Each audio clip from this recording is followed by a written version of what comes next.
Architecture කියන්නේ art එකක්. Steven Roberts කියලා තියෙනවා art without engineering is dreaming.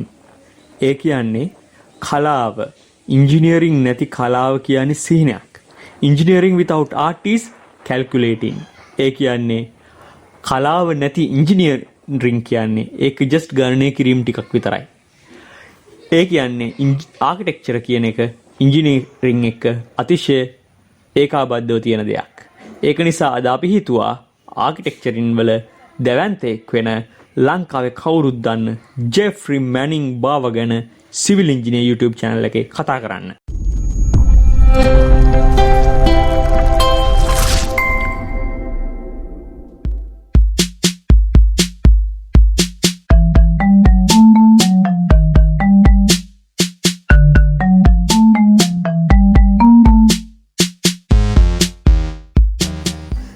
බාව මහත්තයා ඉපදෙන්නේ 919 ජූලි 23 වෙනිදා ශ්‍රී ලංකාවේදී. එතුමා රොයල් කොලෙජ් එකේ මිඩල් ටෙම්පල් ලන්ඩන් වලයි ඉගෙනගෙන අවසානයේදී නීතිඥයෙක් වෙනවා.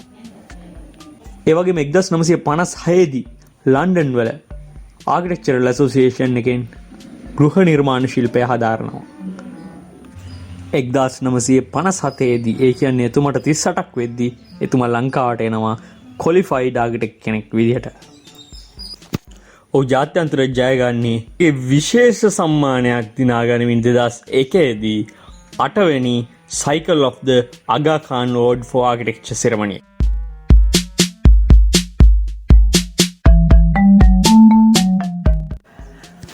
බාව මහත්තයා ප්‍රසිද්ධ tropical modernism එක නගා සිටවන්න දායක වෙච්ච ආකිටෙක්ට් කෙනෙක් විදිහට. අපි සිංහලෙන් කිව්වොත් මම දන්නේ ඒකට කියන නම නූතන නිවර්තනවාදය, නිවර්තන නූතනවාදය වගේ එහෙම නමක් තියෙන්නේ.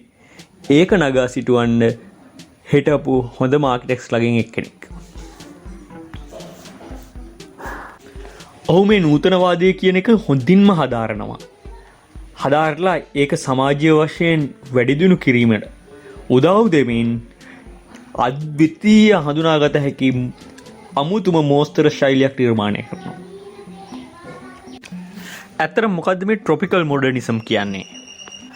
ඇත්තටම මූලික ආකිටෙක්චරල් මූලධර්ම එක්ක නූතනවාදී නිර්මාණ කරද්දී මේකට දේශීය සන්දර්භයේ ආකෘතිය අලලා නිර්මාණය කරණය කිරීම ගැන ඇති දෙයක් තමයි මේ ට්‍රොපිකල් මොඩර්නිසම් කියන්නේ. මේ ගෘහ නිර්මාණ ශිල්පය කියන එක සම්පූර්ණයෙන්ම විස්තර කරන්න පුළුවන් දෙයක් නෙවෙයි.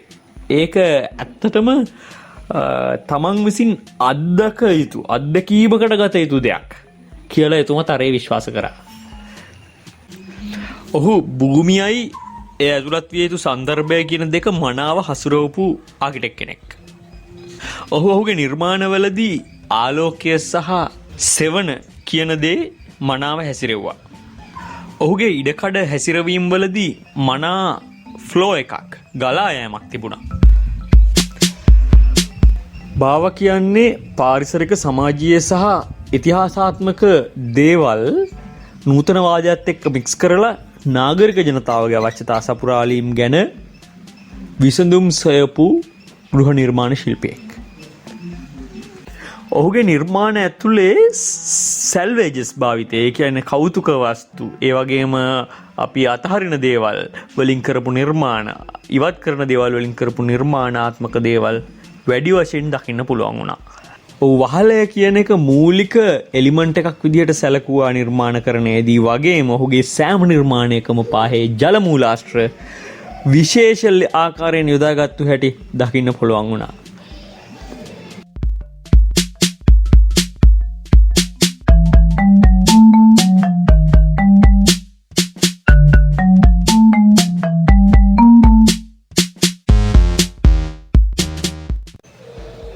ඔහුගේ ලෝක ප්‍රසිද්ධ ලුණුගඟ උද්‍යානය ලංකාවේ තියෙන්නේ. ඔයාලා ගිහින් නැත්නම් එකපාරක් හරි ගිහිල්ලා බලන්න.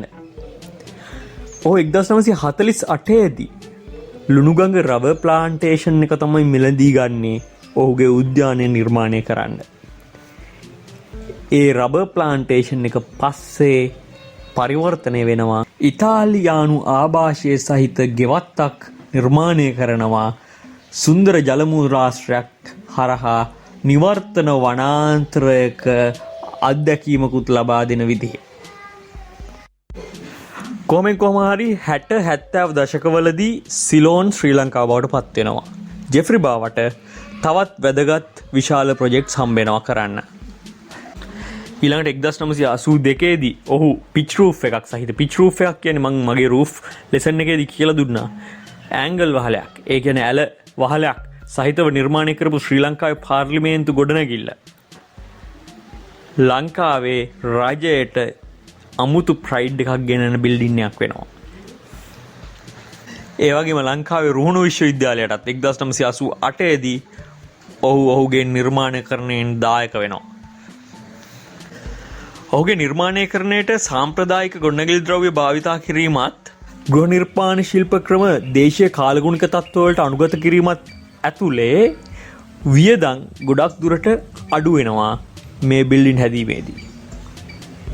ඒක දේශීය වශයෙන් විශාල පිටුවහලක් වෙනවා මේ නිර්මාණකරණයන් වලදී. ඔහුගේ විශිෂ්ට නිර්මාණ සියල්ලම ගැන කතා කරන්න අපිට වෙලාවක් නැහැ. නමුත් අපි අද කතා කරනවා ඔහුගේ නිර්මාණ වලින් විශේෂ නිර්මාණ කිහිපයක් ගැන. එකක් තමයි දැන් හෙන ඉල්ලන බෝම්බ ගහන්න කියලා ප්‍රාර්ථනා කරන නමුත් අතිශය ලස්සන දුර්ලභ නිර්මාණයක් බවට පත් වෙලා තියෙන ශ්‍රී ලංකාවේ පාර්ලිමේන්තු බිල්ඩින් එක. ස්වභාවික ජලාශයක් ඇතුළේ මිනිසා විසින් නිර්මාණය කරපු දූපතක් උඩ ෆ්ලෝටින් කියන කන්සෙප්ට් එක පාවිච්චි කරලා විශේෂ වහලවල් කීපයක් එක්ක නිර්මාණය කරලා තියෙන මේ නව පාර්ලිමේන්තු ගොඩනැගිල්ල කියන්නේ අතිශය සුන්දර නිර්මාණයක්. මේ බිල්ඩින් එක නිර්මාණය කරලා තියෙන්නේ රීජනල් මොඩර්නිසම් කියන කන්සෙප්ට් එකට. එහෙමත් නැත්නම් කලාපීය නූතනවාදය කියන කන්සෙප්ට් එකට උනාට මේකේ ලංකාව ඇතුලේ සාම්ප්‍රදායික දේශීය ගෘහ නිර්මාණ ශිල්පයට උරුමකම් කියන ගති ලක්ෂණ අඩංගු වෙලා තියෙන හින්දා එහි ආభాෂය මෙහි නිතැතින්ම පේන්න තියෙනවා. ඇත්තටම මේ බිල්ඩිම ජලාශයක සංවිධානාත්මක ආකෘතියක් ඇතුලේ සමතුලිතතාවය යූස් කරලා ස්ථානගත කරලා තියෙන විශේෂ වූ අද්විතීය ගොඩනැගිල්ලක්. බැල්කනි සහ ගැලරි සහිතව මහල් 3ක් උසට විහිදෙන ප්‍රධාන මණ්ඩපය තමයි මේකේ සුවිශේෂීම ස්ථානය වෙන්නේ. කොපර් වහලය කොප්ම නැත්තම් කොපර් රූෆ් එක සපෝට් කරලා තියෙන සාම්ප්‍රදායික ගල් කණු දැවමය කණු ඇත්තටම පැරණි පන්සලක ගෘහ නිර්මාණ ශිල්පය ගැන මතකය අවදි කරනවා. ඇත්තටම බෝගම්බර වැව ඒ වගේම පරාක්‍රම සමුද්‍රය වගේ දේවල් වල තිබ්බ අභිමානාත්මක හැඟීම මේ බිල්ඩිමට එකතු කිරීමට බාව මහත්මයා මේ නිර්මාණයේදී try කරලා තියෙනවා දියවන්නව ඇතුලේ මේ නිර්මාණය ස්ථාපනය කිරීමෙන්. බාව මහත්මයා මේකට යොදාගෙන තියෙන මේ පාර්ලිමේන්තුවේ වහලය ඇත්තටම මහනුවර යුගයේ වහලයේ පිළිබිඹුවක්. ඇත්තටම අනුරාධපුර යුගයේ ඓතිහාසික කලාකෘතිවල පිළිබිඹුව මේ බිල්ඩිම ඇතුළට මුසු කිරීමට මේ බාව මහත්තයා උත්සාහ කරලා තියෙන බව හොඳටම පේන්න තියෙන කාරණයක්. මේ තමයි එතුමාගේ ප්‍රධාන සභාගර්භය දැක්වෙන ලෙස ඇඳපු පළමු සටහන. මේකෙන් පෙන්වන්නේ මේ ගාඩන් එක. එහෙම නැත්නම් අවට වත්ත. මේ තමයි එලිවේෂන් එකක්. ඊළඟට මේ පෙන්වන්නේ දැනට නිම වුණාට පස්සේ තියෙන ප්‍රධාන චේම්බර් එක. එහෙම නැත්නම් ප්‍රධාන සභාගර්භය.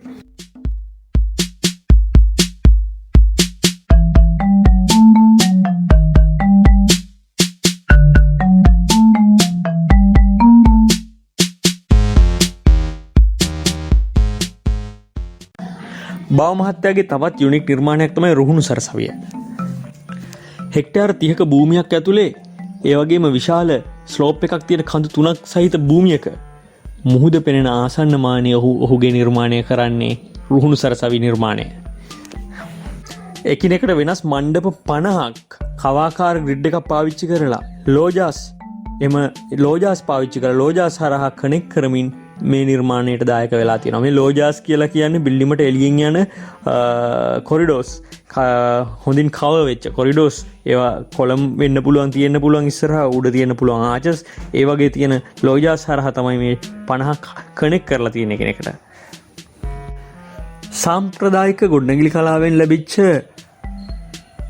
ආකෘති සහ ද්‍රව්‍ය වලින් 40ක් තමයි මේ බිල්ඩිම ඩිසයින් කරද්දී බාව මහත්තයා භාවිත කරලා තියෙන්නේ. නමුත් එය වෙනස් වූ විෂමතාවයේ මනා හසුරුවාගෙන ප්‍රමාණයෙන් විශාල නමුත් මනා නවීන කැම්පස් එකක් බවට පත් කරලා තියෙනවා එතුමා. උතුරු දකුණු රේඛාව හරහා යන ඕතගොනල් ග්‍රිඩ් එකක් ඇතුලේ නමුත් භූමියට අනුරූපතාවයක් දක්වන ආකාරයට තමයි මේකේ බිල්ඩින්ග්ස් ටික ප්ලෑන් කරලා තියෙන්නේ. ගල්, කඳු, බැවුම් වගේ ස්වභාවික අංග විවෘත අවකාශීන් අභිගත කරගෙන මේ නිර්මාණයට දායක කරගෙන තියෙනවා. පරිමාණයෙන් හා අන්තර්ගතයෙන් එකිනෙකට වෙනස් වෙච්ච විවිධ මණ්ඩපයන්, කොරිඩෝර් සහ වෝකින් පාත්, එහෙම නැත්නම් ආවරණය වෙච්ච කුමක් හෝ සම්බන්ධතාවයන් හරහා එකිනෙකට සම්බන්ධ කිරීමට ඔහු සමත් වෙලා තියෙනවා ඉතා මැනවින්. යම්කිසි විද්‍යාර්ථියෙකුට එක තැනක ඉඳන් ඉඳගෙන සිටීමට, ඉඳගෙන තනිවම මෙනෙහි කිරීමට, පිරිසකට එකතු වෙලා කතා කිරීමට අවශ්‍ය ස්ථාන මේ භූමිය පුරාම මැනවින් ස්ථානගත කරන්න ඔහු සමත් වෙලා තියෙනවා. පාර මට්ටමේ ඉඳලා බලද්දී බිල්ඩින් වල එළියට පේන කොන්ක්‍රීට් මතු පිටවල් ඒවා කැතට පේන්න පුළුවන්. ඒවා ලස්සනට ගල් අතුරලා අලංකාරවත් විදිහට සකස් කරපු ආකාරය තමයි මේ දසුනෙන් ඔයගොල්ලන්ට පේන්නේ. නිර්තදික මෝසමෙන් සහ හිරුගේ රශ්මියෙන් නැතිවන බලපෑම මිනිමයිස් වෙන විදිහට, ඒ කියන්නේ අවම වෙන විදිහට මේ ගොඩනැගිලි ටික ස්ථානගත කරන්න ඔහුගේ නිර්මාණාත්මක හැකියාව ඔහු මැනවින් යොදාගෙන තියෙනවා. ඊටාම අල්ප ඉඩ කිහිපයක් තමයි වායු සමනය කරන්න යෝජනා කරලා තියෙන්නේ. අනිත් හැම එකක්ම සාමාන්‍ය ස්වභාවික පිරිසිදු වාස්තාශ්‍රයෙන් භාවිතා කළ හැකි වන පරිදි නිර්මාණය කරලා තියෙනවා.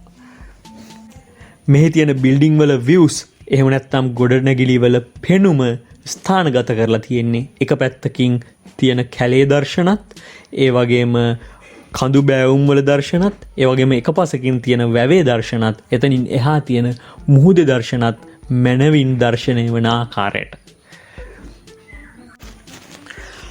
බාව මහත්තයාගේ තවත් එක් නිර්මාණයක් තමයි අහුංගල්ලේ ට්‍රයිටන් හෝටලේ. මේක 1979 තමයි ඉදි කරලා තියෙන්නේ.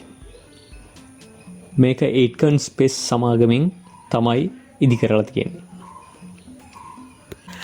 මේගොල්ලන්ට පේන්නේ මුහුද පැත්තේ ඉහළ ආකාශයේ ඉඳන් ගත්ත හොටෙල් එකේ රූපරාමුව. මෙතන පේන්නේ සයිට් ලොකේෂන් එක. එහෙම නැත්නම් මේකේ පිහිටීම දක්වන ඩ්‍රෝවින් එක. මේක ඔයගලන්ට දකින්න පුළුවන් ලොබි එක හරහා කපපුවාම ඔයගලන්ට පෙනෙන සෙක්ෂන් එකක්. එහෙම නැත්නම් කැපුමක රූප සටහනක්. සෙක්ෂනල් එලිවේෂන් කියලා අපි කියනවා. මේ රූප සටහන දකින්නේ බිම්මහලේ සැලැස්ම.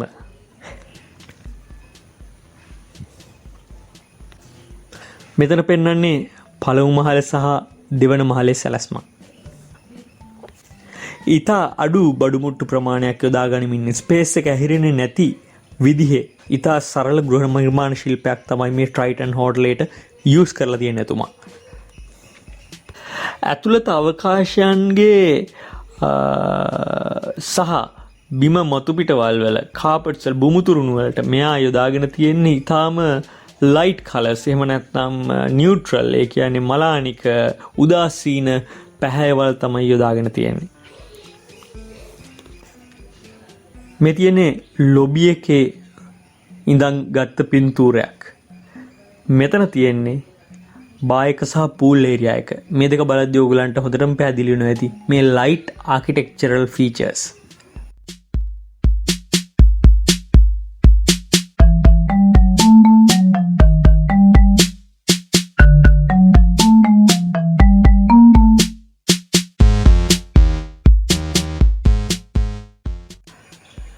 ස්වභාවිකත්වය, ගස්, වැල්, මල්, ජලය, පොකුණුත් එක්ක සම්බන්ධ වෙච්ච ඔහුගේ නිර්මාණය තුළ අපිට නිවාසත් හම්බ වෙනවා.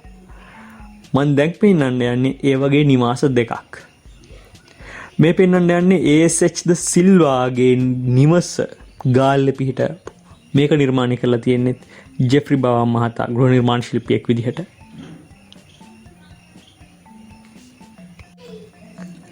මේ කොළඹ තියෙන 33rd lane house 33 වෙනි වීදියේ නිවස මේකත් බව මහත්තයාගේ ආකිටෙක්චරල් නිර්මාණයක්. මේ රූපසටහන් බලද්දී ඔයාලට මනවින් පැහැදිලි වෙනවා කොච්චර ගස් vegetation green color green concept එක මේක ඇතුළට ඔබවලා තියනවද කියලා.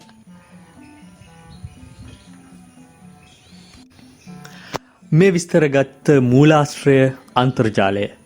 නමුත් මෙහි කිසියම් කාට හරි අයිති නිර්මාණයක් අඩංගු වෙලා තිබ්බොත් එහි අයිතිය ඒ මුල් හිමිකරුවන් සතු විය යුතුයි. අපි මේ වගේම තවත් විශේෂ දේවල් ගැන කතා කරන අලුත් වීඩියෝ එකකින් හමු වෙමු.